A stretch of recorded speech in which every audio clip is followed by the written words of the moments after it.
Thank you, Julie. Welcome, everybody, to this Sunday morning service here at Salt and Light Christian Church. The story I have for you all this morning is from Acts chapter 16, the story of the Philippian jailer.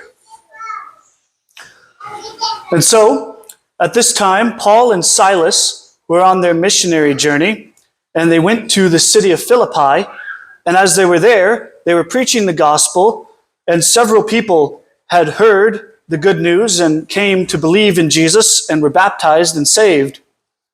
And as they were doing the Lord's work in this city, there was a slave girl who was possessed by a demonic spirit that gave her the ability of divination.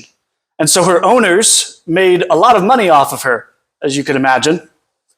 However, whenever Paul and Silas were walking through the city, this servant girl would mock them openly, mock them and their ministry and God. And after a while of this, Paul got sick of it. And so one day he turned to her and rebuked her and cast the demon out of her. However, her owners, realizing that she no longer was able to divine and fortune tell, and they weren't going to be making so much money, were very upset. And so they took Paul and Silas and dragged them before the rulers of the city and falsely accused them of disturbing the peace, essentially. And so Paul and Silas were beaten with rods and thrown in prison. And that night, while they were in prison, Paul and Silas were singing hymns and praying to the Lord. And all the prisoners in the prison could hear them. And at midnight that night, a great earthquake shook the prison to the point that all of the gates and doors flung open and the shackles on all the prisoners fell off of them. And the guard, the warden of the prison, realizing, he awoke from the earthquake and he realized that all the doors were open and he thought the prisoners had escaped. So he drew his sword at once to slay himself. However, Paul called out to him saying, "Stop! We're all still here. We haven't gone anywhere." And so the warden went and saw Paul and Silas, and he fell before them and asked them, "What do I need to do to be saved?" And so Paul and Silas preached the gospel to him, and that very night, the Philippian jailer took Paul and Silas back to his own house, where they preached the gospel to his whole family, and they all were saved and baptized that very night. And of course, the jailer had to take Paul and Silas back to prison for the next morning. And when morning came, the leaders of the city sent a couple of officers to go and say to the warden, "Okay, you can release Paul and Silas, let them go and just tell them to leave the city."